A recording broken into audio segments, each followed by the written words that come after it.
Hello everyone. Today we are going to remain chapter number 5 and the name of this chapter is Doing Things Differently. And today's topic is hearing impairment. So start. Hearing impairment means not being able to hear properly. Hearing impairments का मतलब होता है कि जो लोग properly hear ना कर पाते हों. The loss of hearing may occur in one ear or in both the ears. Loss of hearing उनकी किसी भी इंसान के एक कान में भी हो सकता है या फिर उसके दोनों कान में भी हो सकता है, दोनों ईयर्स में भी हो सकता है.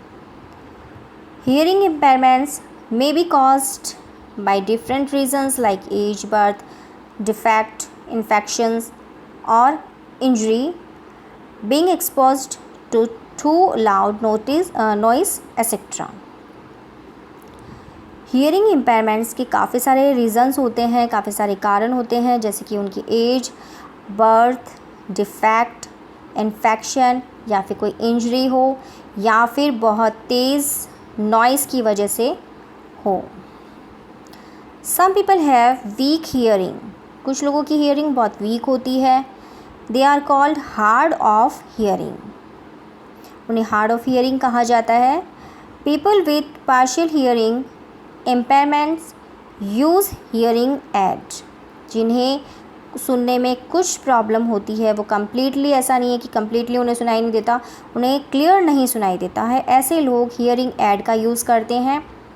Hearing aid is a small device that is placed inside the year. Hearing aid कोई एक छोटा सा डिवाइस होता है जिसे ईयर के अंदर या इनसाइड की तरफ अटैच किया जाता है and it helps to make sound clear and louder.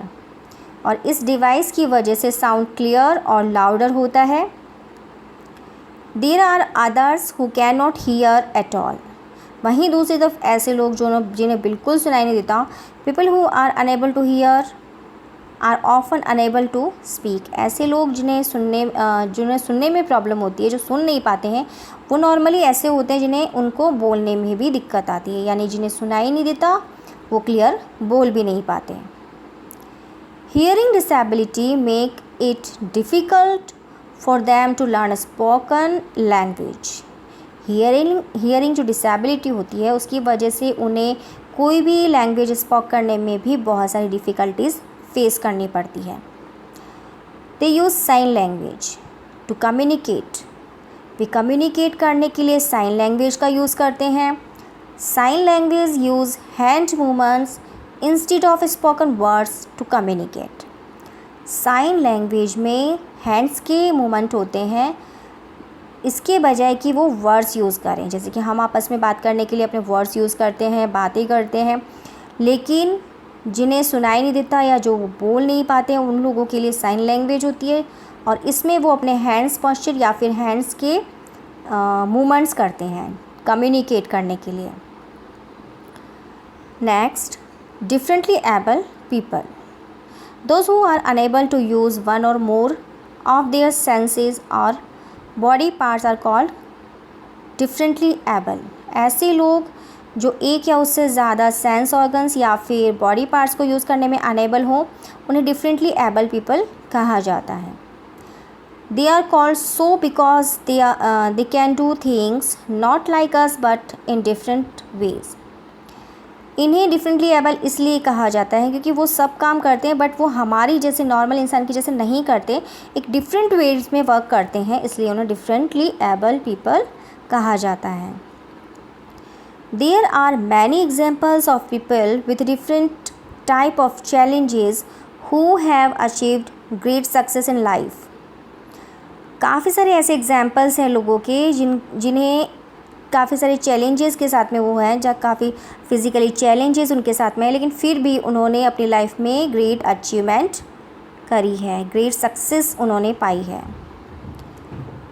They are able to overcome their challenges with the help of aids and support of their dear ones to become successful and contributing members of society. उनके सहयोगी और society के members के support की वजह से ही वो अपनी लाइफ में सक्सेसफुल बन पाए हैं। Now how can we support the cause? Physically challenge people are often treated different than others. जो फिजिकली चैलेंज पीपल होते हैं उन्हें दूसरों के बजाय थोड़ा डिफरेंट ट्रीट किया जाता है। They do not always get the same opportunities like अस।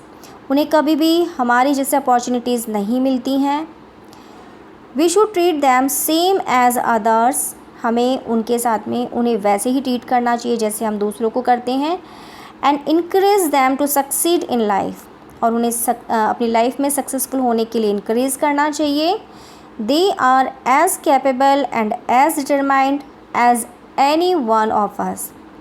वो उतने ही कैपेबल और उतने ही डिटरमाइंड हैं जितने कि हम में से कोई भी इंसान है।